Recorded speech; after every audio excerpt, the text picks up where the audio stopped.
எல்லோருக்கும் வணக்கம். நான் உங்கள் டாக்டர் பிள்ளை, என்மறை மருத்துவர். இன்றைக்கி நம்ம பார்க்க போகிற விஷயம் யோகா.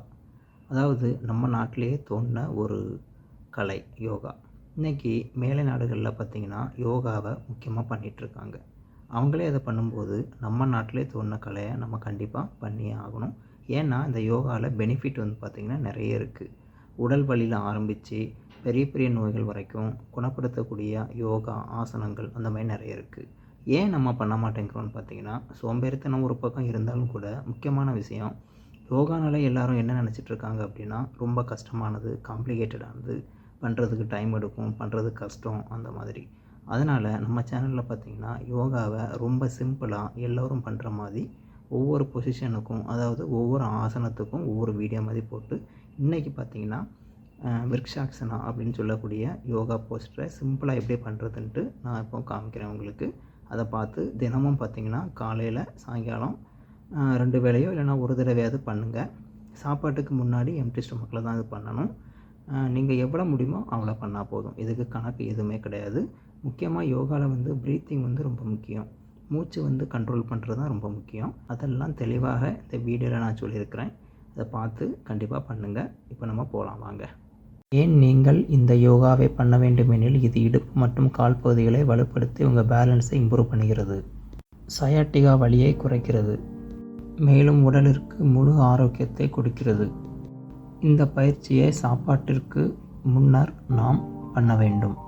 முதலில் காலை படத்தில் உள்ளவாறு மடித்து இன்னொரு கால் மேல் வைத்து கொள்ள வேண்டும். பின்பு நேராக நிற்க வேண்டும். 2 கைகளையும் இடுப்பு பகுதியில் வைக்க வேண்டும். பின்பு 2 கைகளையும் கும்பிட்டவாறு அதன் பிறகு மேல்வாக்கில் தூக்கி வீடியோவில் உள்ளவாறு நீங்கள் பேலன்ஸ் செய்ய வேண்டும். இப்பொழுது உங்கள் கால் பகுதி இன்னொரு கால் தொடைப்பகுதியிலையும் 2 கைகள் மேலேயும் உள்ளது. பின்பு கீழே படத்தில் உள்ளவாறு இறக்கி மெதுவாக காலையும் கீழே வைக்க வேண்டும். இதுதான் ஒரு பயிற்சி. பின்பு மற்றொரு காலை இன்னொரு காலில் மேல் வைத்து நன்றாக பேலன்ஸ் செய்ய வேண்டும். கைப்பகுதி இடுப்பிலும் பின்பு கும்பிட்டவாறும் பின்பு மேல் பகுதியிலும் வைத்து இந்த பொசிஷனில் நிற்க வேண்டும்.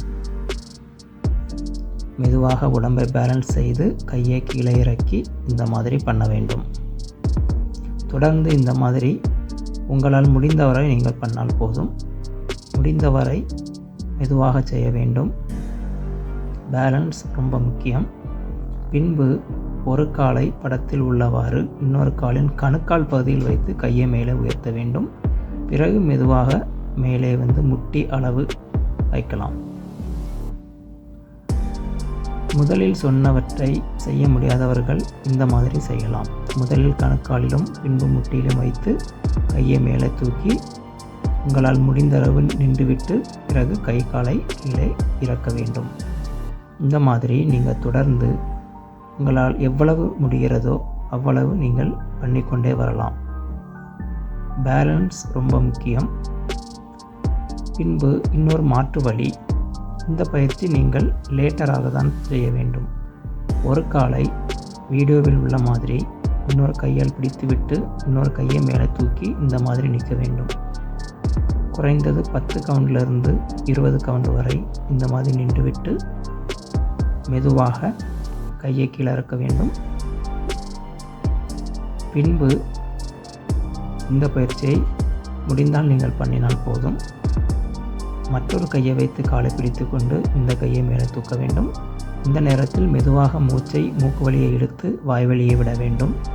மெதுவாக பண்ண வேண்டும் மூச்சு பயிற்சி.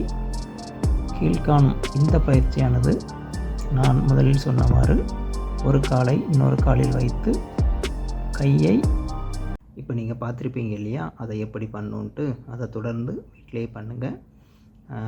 முக்கியமாக எம்டி ஸ்டொமக்கில் பண்ணுங்கள். உங்களால் எவ்வளோ முடியுமோ பண்ணால் போதும். மறக்காமல் நம்ம சேனலை சப்ஸ்கிரைப் பண்ணாத பண்ணிக்கோங்க. மீண்டும் அடுத்த ஒரு நல்ல வீடியோவில் சந்திப்போம். அடுத்த ஒரு நல்ல யோகாவில் சந்திப்போம். நன்றி, வணக்கம்.